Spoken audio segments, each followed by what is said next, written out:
Hi guys, I thought I'd make this video very quickly before I go ahead and start my day or my session, my poker session. I was gonna do this last night before I hit the hay, but I decided to just save it for this morning so I can kind of use it as a almost like a warm-up process to get into that correct mindset or to tap into those desirable frequencies. So I guess I'll title this video Breaking Out of the Reactive Frame. And like I've discussed in prior talks, or I like to write a lot about it and read a lot about it too. It's definitely one of the things I've been putting most of my study hours into in terms of understanding the human psyche based on I guess, our current condition. If you want to look at like the evolutionary process or the progression. Um, so the reactive frame can be derived from the ego, the function of the ego, um, and the ego itself can be derived from, I would say, existential inadequacies, and that might seem like a very cryptic uh, label to give something, but throughout all my studying and like introspective journeys or whatever you want to call it, I've discovered that the reactive frame is probably the culprit in terms of self-inflicting suffering. So a very clear example of how it surfaces on a day-to-day basis would be my profession, my current profession, that of playing poker. So I wrote down a little I guess a what do you call them, bullet points. Um, so I said Exhibit A here. I'm trying to address the ramifications of identifying with short-term results in poker as an expression of myself or a measure of the integrity as a poker player that I hold myself accountable to attaining, which basically means the capacity I know I have the potential to meet. Um, when you approach a game like poker, and I feel like poker is awesome because it gives you a more amplified relationship comparative to other avenues of interest, which will have their highs and their lows. It's just like investing in the stock market, right? Like I don't have too much. I don't have any experience there, but it's pretty much gonna result in the same dynamic where stocks can fluctuate on a daily basis. Ideally, stocks will hit a high overall. You can take that same approach to playing a game like poker. Like I wrote here, there's such a margin for negative feedback in the short term, which deprives or threatens the image you hold congruent to the integrity you hold yourself accountable to achieve on a regular basis, that that approach, which falls into the whole reactive frame, is destined to always introduce or stir negative emotions. So the real key to internalizing the repercussions of the reactive frame is understanding that whether you get positive feedback or negative feedback, they net the same result. So an example I was giving my friend the other day, let's say you buy a new car and you invest your sense of identity in this new car. You're gonna have that little short-lived spurt of positive emotions, which are directly related to this new car becoming a new quote-unquote expression of who you are, a new way to enhance your self-image. However, let's say within a week you crash this car, and that same level of identity or expression or whatever, that enhanced version of yourself, crashes alongside the car, and that ultimately nets the same negative effect you would have if you if you hadn't bought the car in the first place. Um, so let's use poker as an example right now. Let's say like you can see off the bat, like this is considered a pretty solid graph because the general trend is the graph is going up. But you can see to begin with, there is a huge downshift here. It's like the bottom of a sine curve, it looks like. So if you are continually, obsessively looking at your results, and you can kind of draw the parallels with other avenues in life. Like if you are looking at your externals as an immediate reflection or a way to gauge your worthiness in that particular avenue, and and the short-term effect is this downward sine curve here. That's going to introduce complementary negative emotions. Whereas if you are to disassociate yourself from those immediate downward spirals, down spikes, downward trends, and take a very objective, more calculative, and more understanding approach to a game like poker or life or whatever avenue you're pursuing, you'll see that provided the general trend is upwards, then you are fulfilling your integrity you hold yourself accountable to. But yeah, so we can discuss ways that you sabotage yourself. And I think one of the main reasons, and this is a very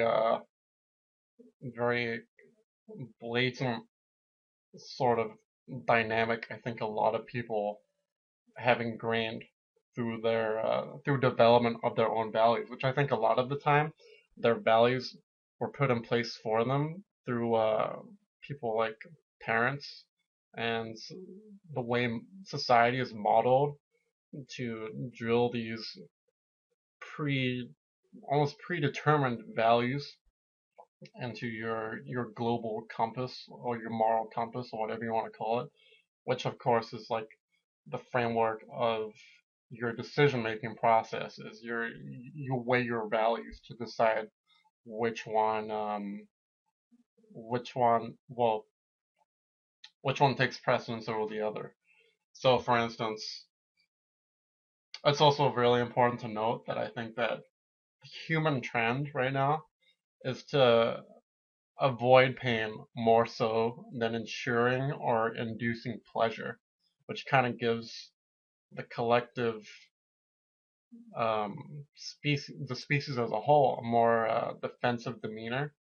And I think a lot of people wind up stagnating a lot of their lives because instead of embracing life, instead of embracing its challenges, they're already poised to um, to reject it, to reject those challenges. Um, so yeah, that's really important to know. And I think, for example, I was exploring some of my core values here. And this is a very clear way that I contradict myself on a daily basis, which is why I'm using poker as an example because it's most apparent in that field, at least for myself. And actually, most poker players, I'd say, have to.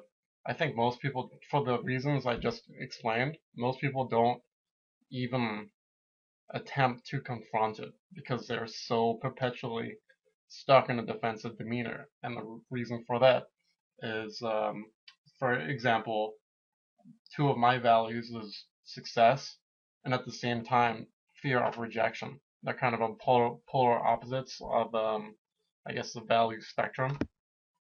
But because we trend more towards avoiding pain, and in my case it will be fear of rejection, I'll I won't be able to achieve my other value of creating success for myself, and that is a way that I contradict myself.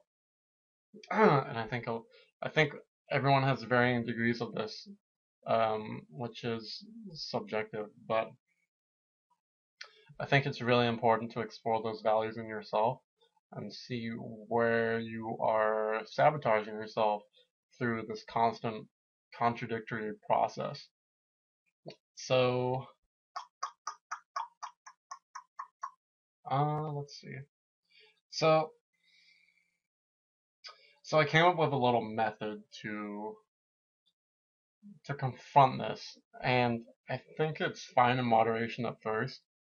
It doesn't really confront the issue at hand, and a, a good example I'll give is a motivational speaker. His name is Tony Robbins, which I've been reading his book for a while now, and he's pretty world renowned, and he offers these really great solutions in terms of empowering yourself instead of disempowering yourself. So if you want to look at my values here, an empowering value would be to achieve success, and a disempowering value would to fear rejection. So he's really good at encouraging replacing those victim identity depressive traits with more grandiose qualities. And that's great as an alternative because that actually encourages you to take action with your life and get off your ass and accomplish things instead of dwell on your negative motives or motivations or whatever, which a lot of the time are unconscious, and a lot of the time I think they are a consequence of that continual self contradiction. Um, so that's great. But if you want to merge his work with something like Eckhart Tolle, who he's all about the ego, how you need to release the ego. Well, not really release the ego, but disassociate yourself with the ego, and practice presence, become a better component in the in expanding your consciousness and becoming better in touch with it and whatever.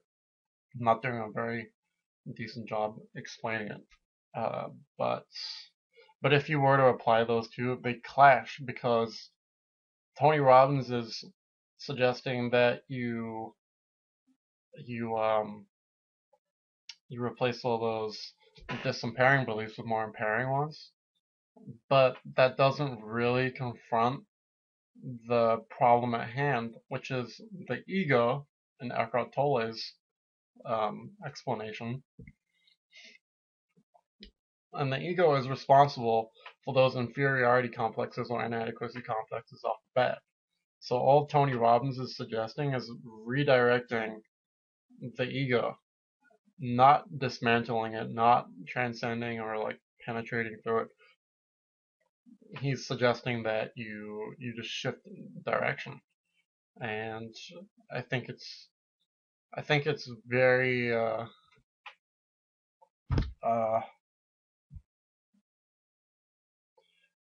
very effective. But again, it doesn't really confront the issue at hand. So I've been talking to my friend Nick, and we've been trying to merge a lot of ideas in self-development into a more seamless mechanism, seamless design, which doesn't contradict itself. Because what we're trying to escape, or what we're trying to overcome as an obstacle, is that constant contradiction of ourselves. So Just to get back on the contradictory values thing, a very obvious example in my life, maybe that I one of my core values is to be a compassionate and empathetic human being. But if I'm so stifled through that fear of rejection, I'm not gonna make the effort to foster new relationships with people. And I'm pretty much denying myself of being congruent to my core values. And that is a means of inducing suffering. And in turn, that will, kind of parallel or, parallel to that, it'll result in stagnation and constant contradiction. So anyway, this approach I came up with, I think it's fine in moderation at first, just because reactivity is so hardwired. And the same way that Tony Robbins redirects um, people's ego to kind of catapult them into productivity and being efficient for their lives, so they can get off their ass and empower themselves, be motivated.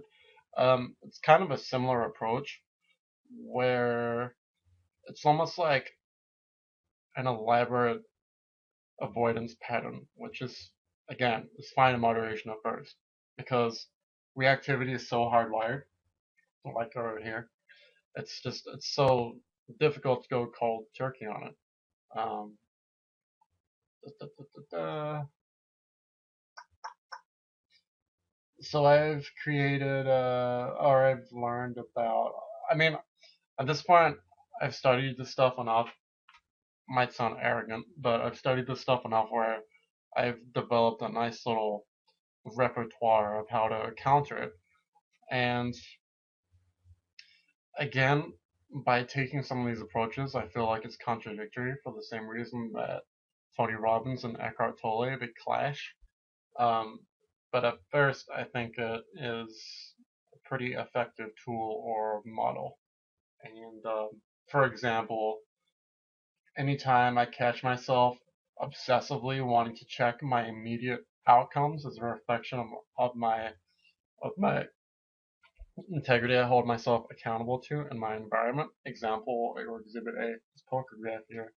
I can use something Tony Robbins, I think he came up with, or maybe I just added on to the foundations of something else he introduced. Um, but at least for myself, I call it a circuit disruption. So anytime I feel that impulse, uh, I'll do something spontaneous. For example, in the morning, I do something called a bioenergizer workout, which pretty much is designed to incorporate more primitive movements just to get your body kind of working again. One of the really effective ones is called a shake and vibrate, where you literally just stand there and just start shaking to release all that tension in your body. And it's used the guy who taught it to me is a powerlifter guy. So uh, I think it's a good way of, as Tony Robbins puts it, it's a good way to kill the monster when it's little, instead of identifying with that thought and then acting upon that impulse, which hopefully you'll have internalized as a means of self-destruction. Okay, well, the clear irony is, first of all, that, let's say, for just because poker is, a good example for me. Let's say that I start identifying with my results and I get negative feedback. That in itself is a means of producing more negative feedback, because now I'm basing my decisions on emotionally driven bias. So that's pretty much what separates the good players from the great players. The great players never take in emotional bias to influence their decisions. And yeah, I've been playing for a while now, and it's still a struggling point for me. Definitely not so much as most, I'd say, just because I've really kind of nurtured that calculative objective approach, but it's still there, which is why I'm doing this video. And this is one of my biggest inadequacies, um, which is super apparent still after, like, I've been trying to address this problem for at least a year now. uh, so anyway, another means of dismantling that thought or that impulse, which ultimately is a means of inducing pain, is disassociation with the thought or non-identification, kind of like an Eckhart Tolle version of Tony Robbins, where anytime that impulse comes up, it's my cue to become as present as I possibly can, which is very difficult if that's not something you are adept at, and I'm definitely not still. Um,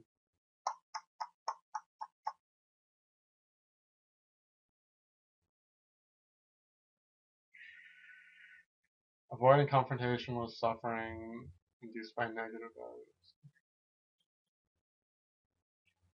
Okay, yeah, so the purpose of this is to pretty much avoid any negative feedback which will induce the negative, well, it'll kind of trigger the it's kind of a series of events. It'll trigger the negative value, and then it will trigger the mind associated action to the negative value, which will always be to stir negative emotion, which of course will always contradict your core values. For example, like we said in the beginning of the video, it's taking a value like success and then counteracting it with fear of rejection, maybe even twofold or maybe even tenfold because we're so predisposed to trending towards avoiding pain more so than ensuring or inducing pleasure, which is our survival personality, a byproduct of the reactive frame, or maybe they go hand in hand or something. And then it's also important to talk about um, the region of the mind, which is kind of neural conditioned to stimulate. It kind of upholds that relationship or that dynamic. It will naturally dissipate over time when you stop acting upon that relationship or you stop triggering that relationship. And they've had studies where they've had like chronic smokers go and isolate themselves where they are unable to buy a pack of cigs or to smoke, and then they'll monitor the region or the portion of their brains responsible for that relationship, and they'll notice that it naturally diminishes over time. It's kind of like, it's definitely a very painful to do it, but if you want to quit smoking, going cold turkey is the most effective way. So I guess clips of this video is this is more like a self-affirmation right here. But I'll say that anytime that impulse to obsessively check my results and then use this kind of like synonymously with other avenues of life, what you're trying to pursue, but there's always going to be negative and positive feedback, like that's inevitable, and it's a very futile process either way that you identify with it. Anytime in terms of my poker graph, when that impulse surfaces and I feel that temptation to act upon it, that's my cue to employ some of the strategies which are part of my little repertoire, self-development repertoire. There are lots of them besides Tony Robbins and Eckhart. Maybe it's better to fully address them. I just listed a couple here quickly. Um, and it's important to stay adamant with avoidance patterns. And again, it's not, I wouldn't consider it a very healthy way to confront the issue at hand, but the point is eventually you are able to confront that that what do you call it? Tony calls it that moving away value. So fear of rejection. Once I built enough reference points of success, you're able to confront that fear of rejection from an angle that is way less susceptible to pain. So you can do it way more effectively, and of course, it's way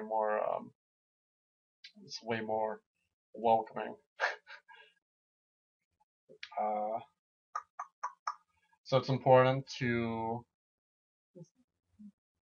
build momentum and to build positive momentum and stabilize it in order to confront those inferiorities or inadequacies which are rooted into the reactive frame.